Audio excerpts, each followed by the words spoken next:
ఇక్కడికి వచ్చినప్పుడు వీళ్ళ ఆఫీసులు జీవో నెంబర్ 340 ఉపయోగించుకుని 2 ఎకరాల వరకు ఇచ్చారు. 33 ఏళ్లు లీజ్ ఇచ్చారు.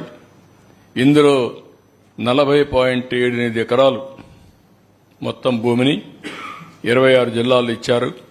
నియర్లీ మార్కెట్ వాల్యూ ఇవన్నీ చూస్తే 300 కోట్లు ఉంటుంది. మార్కెట్ వాల్యూ కంటే రిజిస్ట్రేషన్ వాల్యూ ఎంత ఉంటుంది.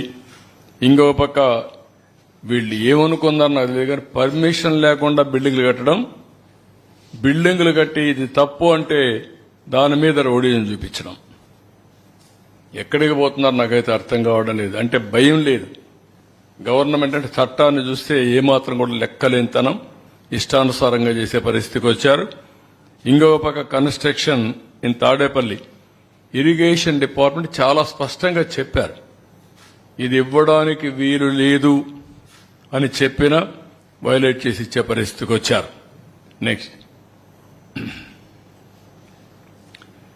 ఇంకొక పక్కన మీరు చూస్తే ఇది దగ్గర 8,086 ఎకరాలు 8,086 మందికి 13,081 ఎకరాలు భూమి ఇచ్చే పరిస్థితికి వచ్చారు.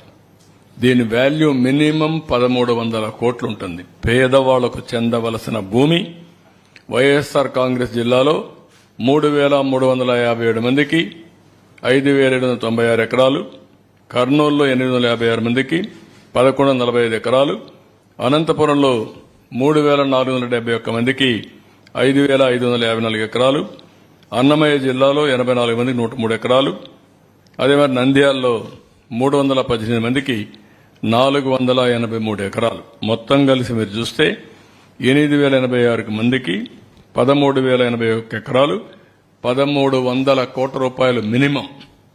దానికంటే ఎక్కువ వాల్యుయేషన్ ఉంటుంది. అంత భూమి దారాదత్తం చేసే పరిస్థితికి వచ్చారు. నెక్స్ట్